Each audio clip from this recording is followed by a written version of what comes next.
I just want to be educated on the process because as we go along, kami ni Senator Risa, we get a lot of tips and information, no?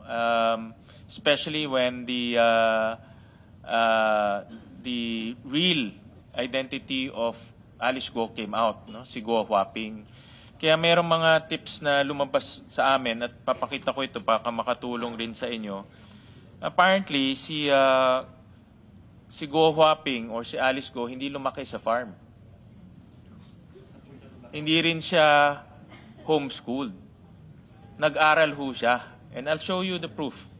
No, kahit nga lumabas sa hearing yung totoong pangalan niya, nag-aral siya sa parehas kong school, sa Grace Christian High School, for grades 1, 2, and 3. Year 2000 to 2003.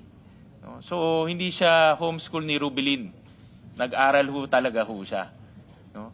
And nung natatandaan ko, sa school ho namin walang farm ho doon. Puro building ho. No? And ito yung kanyang school records. Next will be the in-attach ho kasi pag nag-enroll ka, meron kang mga i-attach mo yung alien certificate of registration mo at lumalabas yung alien certificate of registration niya match doon sa alien certificate of registration na hawak ng Bureau of Immigration. And in that enrollment document, interestingly, meron ding birth certificate galing sa China, no, in Chinese. At tinranslate and tinranslate siya sa English. So nakasulat dito na father niya si Go Jiangjong, alam na ho natin, at ang mother niya ay si Wen Yilin. No? So I just want to put this on record and show to the committee because as we go along, ang dami hong nagpo-provide ng information eh.